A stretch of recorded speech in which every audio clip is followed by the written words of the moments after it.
it's time to do the exact same thing again for the second time and have it be funnier. Let's do this. What's up, everybody? DB Slayer 7 here for a review of 22 Jump Street. The latest smash hit blockbuster came the straight out of nowhere movie by the beautiful minds of Christopher Miller and Phil Lord. So, 22 Jump Street's like, hey, the last movie was really funny, so let's do the same thing and add more jokes and let's see what happens. Yep. The first thing that must be said about this movie is that not only is it funnier, it's bigger in every way. Hey, the action, the comedy, the situations they get into, even the heart. Like, I know it's all joke and they're not supposed to take this seriously, but there were times I was like, aw, I really hope they make it. Jonah Hill and Channing Tatum come back with their explosively funny chemistry, and, well, do the same thing. I can't really touch on that. This being a comedy, it's going to be very hard to actually tell what's good about it without saying the jokes, which there are a lot of jokes, by the way. Good, funny jokes. Physical comedy, situation comedy, character comedy, the works. And speaking of the works works, you know, all the characters, side and main, come together and form a very good plot. It's literally the same thing. As the trailers say, it's the same thing. Now, there are differences, such as the plot being a bit more, shall we say, self-aware.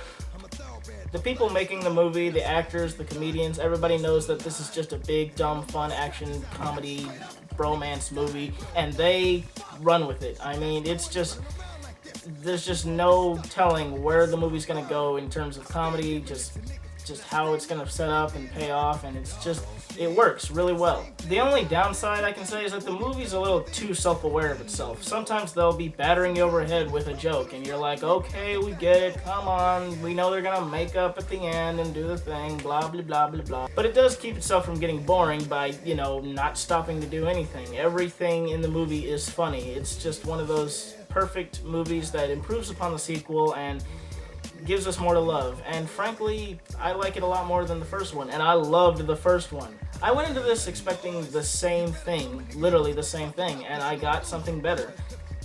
That's what I love about Phil Lord and Chris Miller. They are just full of surprises. They know how to use the tools that they have. They know how to use the actors. They know how to use the cameras to make shots. They know how to use the editing equipment. They know how to make things sound cool and just the comedic timing and everything.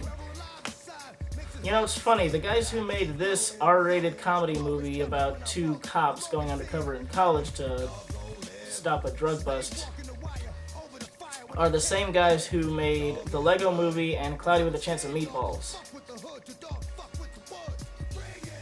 I can't see it. Like I said, the movie has a lot of good stuff in it, especially the comedians, and it's not just Channing Tatum and Jonah Hill this time. You've got Ice Cube doing his thing, and he's really hilarious. In fact, he's probably the best thing in the movie. You've got other characters like the new villains who are funny in their own right and very unexpected, by the way. You'll see what I'm talking about if you see the movie. And a romantic interest that pretty much boils down to just the pretty girl, and that's fine with me. I mean, we don't need anything, you know, they don't take themselves seriously. Now, I wanted to talk about one thing that's starting to go around with this movie, and the fact that it opened ahead of How to Train Your Dragon 2, which was a good movie in its own right, and I'll get to that later. Guys, yeah, it's surprising, but it's not horrible.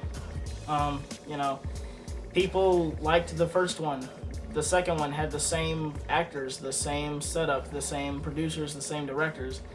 So, yeah, it's what we like to call a pedigree. Okay, it's why Toy Story 2 and Toy Story 3 are in the top 10 movies, because people knew it was going to be good, alright? And How to Train Your Dragon is going to make its money. It's an animated children's movie in the middle of the summer. Duh!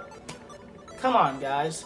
This isn't a bad thing, okay? This is good, if anything. This just makes Phil Lord and Chris Miller look like gods among movie makers, and hopefully we'll get a lot more classics from them in the near future. All in all, this is a hilariously funny movie. If you have the chance to watch it, go see it. Go bring your friends with it. Go see it a bunch of times. Just have a really good time. This is a fun movie. I can't think of a single thing wrong with it, you know, other than what I listed. And, well, that's all I gotta say, guys. Thanks for watching the video. Thanks for sitting through my ramblings. I know these videos are pretty short, but I can't really illustrate these things in, you know, face-to-face words. Please be sure to like, share, subscribe, and comment in the section below. And I will see you guys later.